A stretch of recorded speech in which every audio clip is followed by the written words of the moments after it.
As we put a bow on the 2015 calendar year, looking ahead to 2016, it's always good to catch up with the Director of Athletics here at Liberty University, Jeff Barber, kind enough to take a few moments here for us. Jeff, early Merry Christmas to you.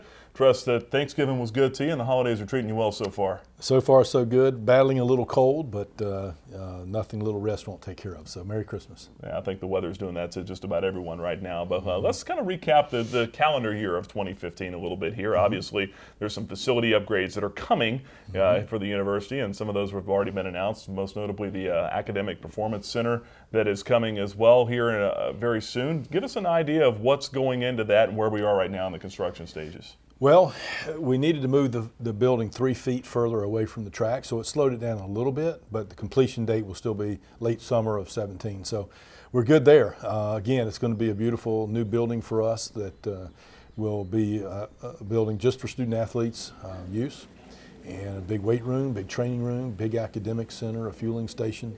It's going to be a great facility for our student athletes to prepare to compete, prevention of injury, and then also rehab if that's necessary. But most importantly for academic space, Ms. Bites has done a wonderful job, and she's got a great staff, and we are really happy to be able to call the APC home for them.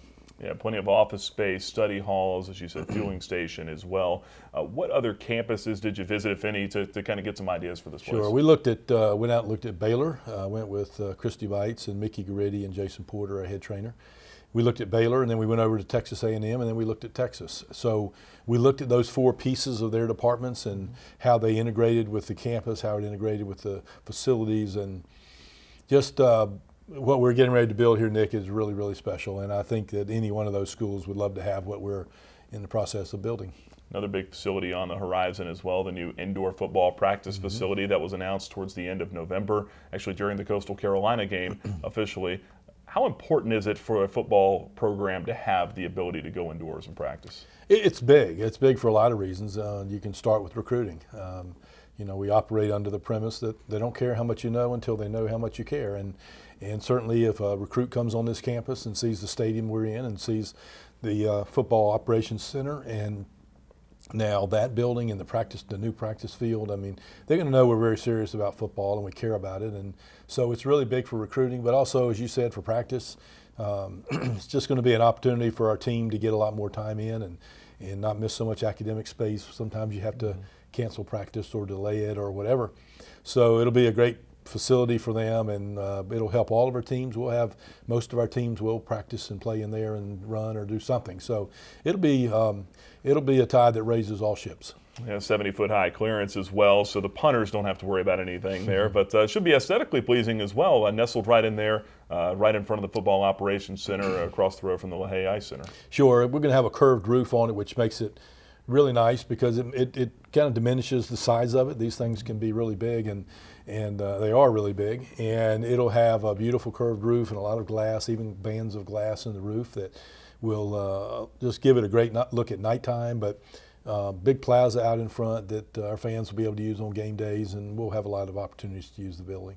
One more building to hit on here, a new indoor track as well. Where are we on that? Well, moving along, we are expecting, late 16, November, December to move in. So it's moving along well. Again, just a beautiful facility, and it'll be as nice as anyone in the country. And again, a great recruiting tool, great opportunity to host a lot of high school meets here. And we'll have people all over the country, runners coming in to compete in this facility. So it's moving along very well. Kind of hit on some of the programs here, go back into football, if you will.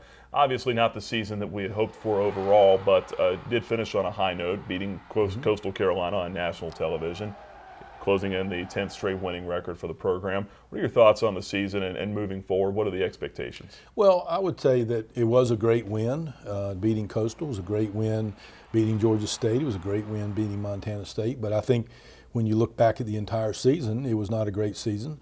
If we don't make the playoffs, it's not a good season here. We need to be in a position that we're winning the conference championship and competing, and if not, we're at least getting a chance to get into the playoffs as an at-large. And so that was disappointing. And so certainly moving forward, that's continuing to be the goal, and we're doing all we can to help Coach Gill and his staff and give them all the things they need necessary to compete at that level. Very challenging, fun schedule coming up next year as well, opening the season at Virginia Tech. Will be, you know, new coach down there, I guess both programs with a new quarterback, and I'm excited about next year's team. I think defensively will be very, very strong, and I'm looking forward to it. Stefan Masho, or whoever the quarterback's going to be, you know, Stefan has already shown us that he can be a really good quarterback, and he's a great leader among the team, and so it's going to be an exciting game, and I'm glad we'll be able to go compete with them. A couple of other programs that had a lot of success this year. First of all, the women's soccer team. They wrapped up their 5th conference championship this year and also went back to the NCAA tournament. That was big for them. Give us an idea of what they have done over there to kind of, I guess, recreate the culture of that program just in the time that Jess Haynes been here. Yeah, well, I think they've just built up a championship mindset, and that's a big deal. And it takes time. I mean, there's a lot to be said for continuity of a coach, and Coach Haynes has done a good job of putting other people around her that can add strength to her weaknesses. All coaches have weaknesses and strengths, and she's put people around her that collectively they make a great coaching staff, and that's really what it is. You're a CEO of your program, and you have to have all the pieces operating at a high level. So she's done that, and again, their recruiting gets better and better, and that program is on the rise. Women's field hockey had a great season as well. I think finished 15th in the RPI. Certainly tough when you're playing out of a conference for a season, but the good news is they're moving into the Big East next year. What was that process like, and as far as finding a new conference, and how did the talks with the Big East come about? Well, we reached out to a number of conferences. You know, it's kind of like going FBS. Not everybody's in a position they need teams, or they're looking, and sometimes they are and sometimes they aren't, depending on year to year. So the Big East was in a situation that it did need teams, and we've purposely played Big East teams, and they know who we are, and they've been on our campus and seen what a quality program we have. And I think at the end of the season, if you looked at field hockey RPI, we'd be number 2 in the Big East Conference behind Connecticut. So we'll be a team that will go in there and compete.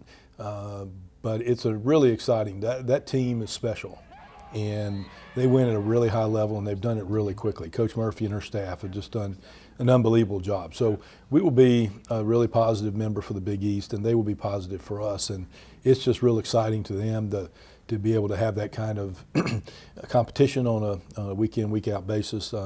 So it's going to be fun. We're excited and happy for them. Yeah, you mentioned UConn in that conference. There's a lot of name schools in that conference, you know, the Power 5 type of schools, and that'll be a lot of fun to have those schools come into campus and vice versa, competing against them. The program that they share the building with, the women's lacrosse team, I think they may have turned the corner this year as well, going 5-2 in Big South play and getting to that championship game. They have. Coach Nangle, again, just like Coach Murphy, just done a great job, and she's recruited at a high level, and she's been here a couple years shorter than Jody, and so, or 3 years maybe. So she's not quite as far along, but she is on the same track, and we're expecting the same thing. We're, you know, beating teams in the fall that we're not supposed to be beating. She just had some great recruiting classes the last 2 years, and is a terrific coach, and they're right on the heels of field hockey, and it's going to be one of our better programs. And also want to touch on the men's basketball program here as well. Richie McKay coming back to Liberty this year. That was certainly a highlight from the season or from the year as well. Give us an idea of what that was like to have Richie back here, and you know, what you're expecting from them here coming up in the next few years. Well, I would say because he was here earlier, we knew what we were getting, except we were getting an improved version of what he was before. And Liberty is an improved version of what it was when he was here the first time. So we knew what we were getting, and then he goes up and has 6 years of experience with UVA and Tony Bennett. So he's just going to be a better coach. And you know, always you want people that want to be here, and Coach McKay really wanted this job and is dedicated to building us a powerful program. This year is going to be a tough year. We're the youngest team in Division I basketball, 92% underclassmen, and we have 12 players on the team, and 6 freshmen, 5 sophomores, a couple walk-ons, and even a practice player. So, you know, he's done some things with the team to get the culture right, to build his foundation, and he's going to do it his way. And the players, I think, are learning that. When you see a walk-on starting for us and playing 25 minutes a game, why is he doing that? He's doing that because he's doing things the coaches are asking him to do. And if you don't, you're not going to play. So they're exceptional coaches. They're smart. They know what they're doing. And they will get this team playing their way. And when that happens and we bring in more and more and better talent, the future of Liberty basketball, I believe, is really bright. I think one of the telling things as well when I talked with Coach McKay when he first got here is he said that over the first couple of seasons at Virginia when they installed this pack line defense, they were 31-31, and not a whole lot of folks were talking about them. That's right. But year 3, year 4, they really started to turn the corner. So I think that good things are definitely on the horizon for them. But last thing here I want to hit on, just goals for 2016. What are the goals of Liberty Athletics? Well, obviously it's just to keep getting better. It's to continue to mold our young men and women into champions for Christ, and it's an opportunity for us to represent Liberty University on a national scale, and we just want to be better. We want to get into postseason play more often. Our goal is for all of our teams to win the Big South Conference. You know, I believe my job as an AD is to take away excuses, so and give the coaches all the tools they need to succeed, and then they need to succeed.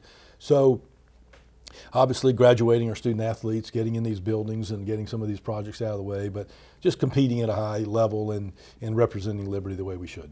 Jeff, appreciate you taking some time, especially with the allergies hitting you there. Hope you get well here soon and have a great Christmas. Thanks. So, same to you.